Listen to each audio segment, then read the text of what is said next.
Okay, so we're back. So here I have the transits up for the week starting March 6th. I think it's through March 10th, right? Yeah, March 10th, which is Sunday. So basically we're getting a late start on this week because Mercury Retrograde starts, what is it, on Wednesday. All right, so yeah, but let's pull that up. Okay, so if you haven't seen the new moon video, you should watch that and you'll get more in-depth reading on what this new moon was about. But in a nutshell, it was about you had a Chiron conjunct Mercury while Mercury goes into retrograde. So this was this big kind of like deeper, like a exposing of healing. I think that I labeled that last video the water bearer of floods, floods and cleanses. So it's all about bringing something up to the surface for healing, and then the flood will cleanse, because the new moon is going to be in Aquarius, which is a humanitarian, which is like for the people, liberation. So all of this energy is there, and then Neptune was there too. So Neptune plays a big role in this great abyss, this great unknown. It could also come up as confusion, which we saw in the last human design reading that Destiny gave. There was something in there that was called doubt, or something like that, doubt and confusion. So that's the Neptune energy that we're looking at. So that's the energy of this new moon that we're having. But what I want to go over now is the transits during that week, so we can see the energy coming to us. Because remember, Mercury's in retrograde, which means like stuff, the energy is going to be lagging of information, because what it looks like is Mercury is kind of moving back. So the messenger is like not really arriving, and it's arriving later than usual. So that can create more confusion, which is why Mercury retrograde is a confusing time. But if you use these tools to navigate, you might have an easier ride, because as we go through the weeks, you're going to see there's one of those weeks that are going to be pretty intense, like real intense, and I'll show it to you on the screen share. All right, so first we're going to start off with this week, and we'll move forward. Okay, so I'm just going to focus on like some really important stuff. I have the chart up here, but we already discussed, the Sun Moon conjunct, of course, right? New moon. Then there's the Neptune energy that we spoke about. This is gonna go on for a while. This is Jupiter and Pluto. So what I wrote here, and for each one of these, I'm just gonna like tell a part of a story. This is like a story, so I'm just reading a book, with a few sentences in each transit to tell a story. I'm not going to give like a whole big thing, because it's 3 weeks. So right here, this right here is a long process, and I wrote here, this could be the elixir, going through the cycles of the process of creation, because remember, Jupiter is in the galactic center, and that was that whole image that I played out with you guys, where there's this like great elixir being mixed up. And now Pluto, we all know Pluto is the lord of the dark, the shadow work, and it's also creation. It's creation and resurrection. It's the cycles of life. Pluto is the phoenix rising. So this right now, that elixir that Jupiter is dealing with, now it's going to be going through this process of like taste testing, and like, okay, like it's gonna go, or it's not gonna go, or this is good. So now we're getting into creation, which is exciting right now. Okay, because then from there, right, then here's another part of the story, is we know that we have the Pluto-Saturn conjunction that's playing out. Now check this out. Sun is sextiling Saturn. So there's Saturn now being played, right? And that's where this transit is. So just to point out, this Jupiter-Pluto thing is you're gonna see it's gonna go on through all the transits. I'm gonna point this Chiron out to you too. I forgot to mention that. But here I want to show you. Here's the Saturn Sun. Saturn Sun goes on for pretty much a long time. Let's have a look. It goes on for the whole week. It ends. What is that? Looks like it ends on March 10th at 5:15. That's in the morning. So yeah, you'll wake up and that will be over. But yeah, so for the first part of the week, Saturn, Sun Saturn, that's like super authority right there. And Saturn is in Sagittarius. Sun is on the cusp between Aquarius and Pisces. So right there, there's this kind of like authority. There's this like structure of limits, like checking in with the limits, while there's this kind of freedom, liberation thing going on.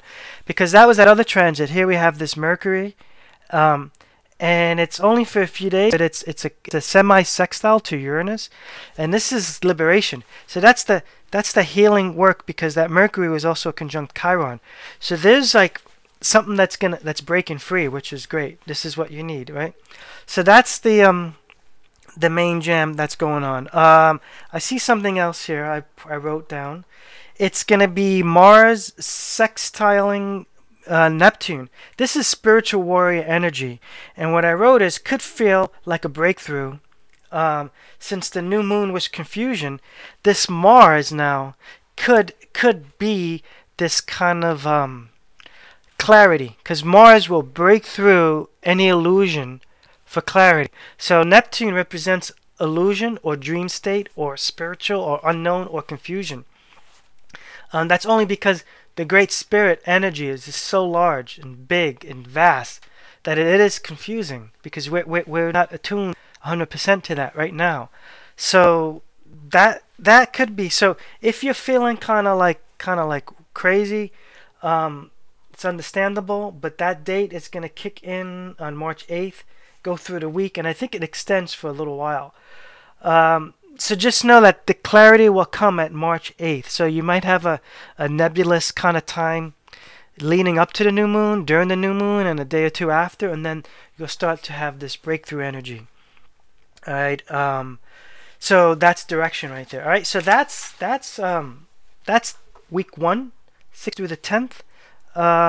Let's see if I got this organized correctly. Which, let's see here. Okay, yeah, here is the 10th through what, the 17th. Okay, so that's that week going on right here. Okay, let me see what I have here in my notes. All right, so right off the bat, we can see that Mars transit's going to continue to the 12th. We just discussed that. We can see that Jupiter-Pluto transit, semi-sextile transit, is like going on and on. Because creation and destruction takes a lot of time. You know, death hurts. It takes a long time. Birth hurts. Takes a long time. All of those. So that's what's going on. But this is what we call confluence. This is where one thing stops, something else takes off, right? So here we got, right here on the 12th, this Mars Jupiter ends, right? So now we have here the Sun Pluto starts up on the 12th. It goes exact on the 13th and it ends on the 14th. So for 2 days, that's pretty intense. So this is the energy of what powers do you have? Because a Pluto-Sun connection is shaman power. So it's like, here are your powers. How are you going to use them? What do here's your power. So now you have, I think this is a major test of your power, because you have this Mars trine Saturn right around the same time. It goes a little longer. Goes to, what date is that? That looks like 15th. Okay, so it's a little longer, but here's the deal. Mars Saturn, if you don't manage it correctly, is frustration. Doesn't matter if it's a good aspect or not. Mars Saturn creates frustration. Why? Because it's success. Success creates success happens with proper management of energy, of power. So Mars on its own could be like egoic, it could be like, I have all the power, I'm going to just blast right through it. And Saturn is like, no. This timing to everything. So how are you going to manage your time and your power? Because you can just deplete yourself really fast, because Mars doesn't care. Mars will deplete really quickly. So Saturn holds back the reins so that you can have longevity with that power, right? Because see, we had that Sun Pluto, which is magic power. This is shaman power. Now Mars comes in and dealing with this like masculine power. So we're gonna have a look at that. All right. Now we're gonna look over here. We're gonna have Sun square Jupiter, and what I wrote down for Sun square Jupiter is make sure that there is no waste or overextension, because Jupiter is about overextending. Jupiter could could be wasteful or could overextend. It could be gluttonous. And since it's a square to the sun, which the sun had a contact with Pluto, I would definitely keep an eye out for overextension of your energy. Keep an eye out for that, 100% for sure. All right. So I think that's what I saw for that week. So this is 310 through 317. Okay. So we're gonna continue with the next week. Okay, so now we're looking at the week of March 18th through March 24th. So there's a few things going on here which can lead to some frustration. And I realize in the last few ones I didn't mention the signs that they were in. So since it's a quick video, I'm not going to go back into retake. So you can ask me questions if you want to know, or you can look right here real quick. But here you have, I wrote a little story out. This, I think, for me, when I was looking at this, I felt like, yeah, this might be the challenging week. So March 18th, which is interesting because March 18th is my daughter's birthday. So that's a funny thing. So right away, what I see here is this quick kind of connection between Mercury and Venus. And it makes sense when you look at this whole story because also on the 20th is the full moon. And that full moon, where was it? We'll look again, but I think it was going to be in Pisces. No, wait, maybe not. No, was it in Libra? Anyway, we're gonna look because I'm looking at too many charts right now. So we'll pin down that date for you, and we'll get it. Now you got me confused. So that is going to be full moon is going to be, looks like Virgo. Is that right? Let me look at my chart here. These are my. Oh yeah, man. Yeah, Virgo. Yeah, okay, cool. Full moon in Virgo, March 20th. Okay, so we confirm that. All right. Anyway, let's stay on focused over here. This right here, this little contact right here, I wrote down. It's just gonna be like this. Mercury is still in retrograde. It hits Venus. It's a semi-sextile.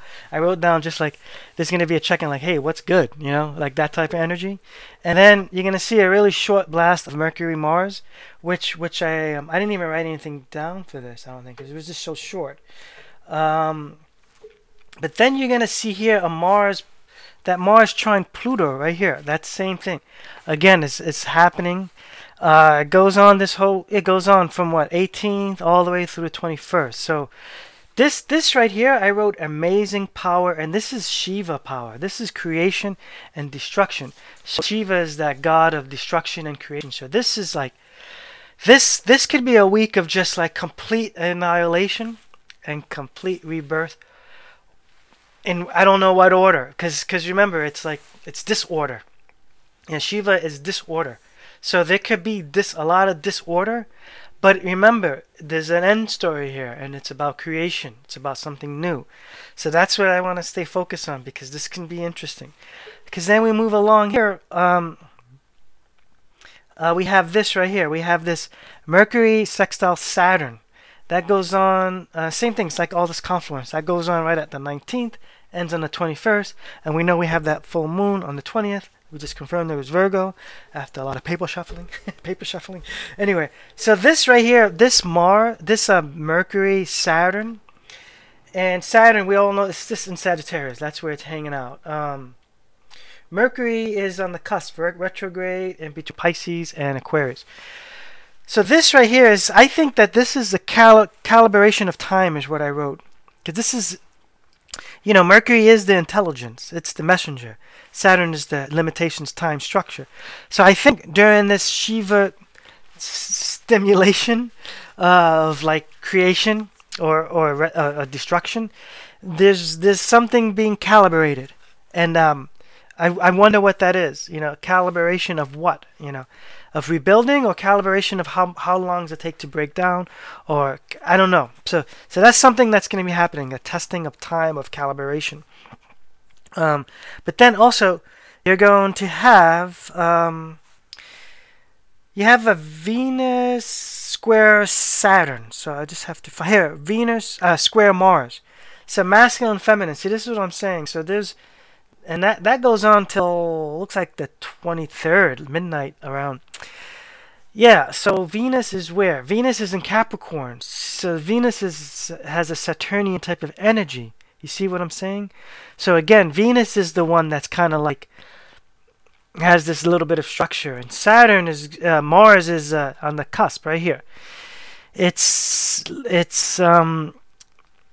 Aries, Taurus cusp. So yeah, so Venus, and remember Taurus rules Venus. So Mars is coming into that place. So yeah, there's like, I think the masculine is going to be like having to get recalibrated in order to enter into this beauty that Venus is holding, which is fine. I mean, why not, right? Because then again, you see right here, Venus, Pluto, right after that. Venus, Pluto, in my experience, is sexual energy, creation, and it's a good contact, so it's good. It's not like a square opposition, which could be a little bit hard. So this is good. This is creation through sexual energy. So there could be some type of, I can see Saturn going through its calibration, Mars going through its calibration period, or something is going on there. Some kind of calibration is going on with this destruction and resurrection, and Venus being like, okay, before in the beginning of this week she was like, what's good with Mercury? Now it's like, okay, like, are you good enough to come into this space, because this is sacred space, and that's the sacred sexual space of creation. So that could be kind of just playing out. Looks like then that's the Shakti. I wrote power of Shakti. So Shiva is what the other one was with Mars, Pluto, right? And then Venus Pluto is Shakti. That's the feminine creation and destruction. So this could be an interesting week, very interesting week. Then you have Mars. Looks like quincunx, right? Mars quincunx, yeah, quincunx Saturn, right around that same time. What is that? Right about the 20th. It goes on, move this over, it goes on to the 23rd.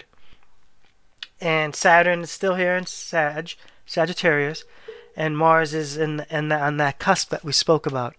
So this is conquering, this is success actually. So this is good. This is like, after all that junk, whatever it is that we dealt with in the beginning of the week, this is like successful conquering or achievement, because Mars, Jupiter is successful achievement, conquering.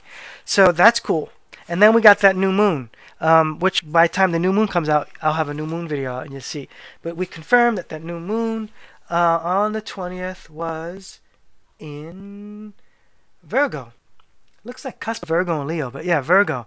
All right, so we're going to go on one more week. Even though it ends on the 27th, there's still some backlash or some residual effect. What do I have? The residual effect is not much, and there's a great story at the end. Residual, let's see. This is very interesting. This is really great. Really great. I like these. I have friends who have this stuff. Mercury conjunct Neptune. This is like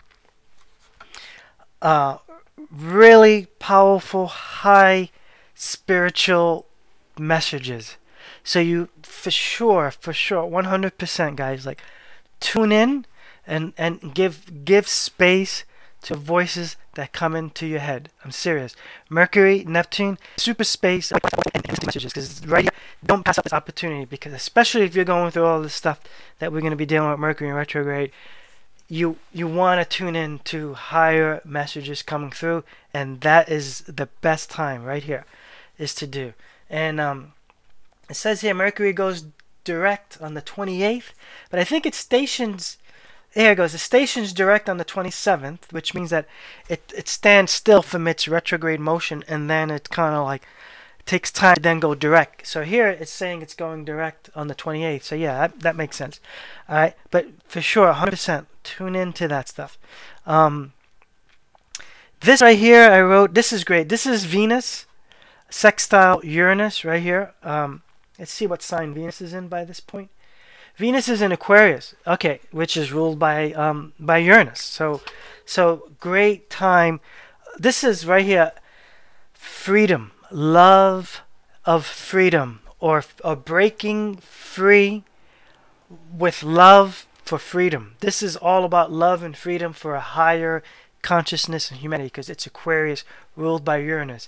Venus is contacting Uranus. Venus is in Aquarius ruled by Uranus. This is all about the higher evolution of love, like unconditional, highly spiritual charged love. And this is what we're talking about. This is the movement that we got to jump into if we want to have a good time. All right. And then so here's the confluence that I wrote down. Let's see if I can catch this. Oh yeah.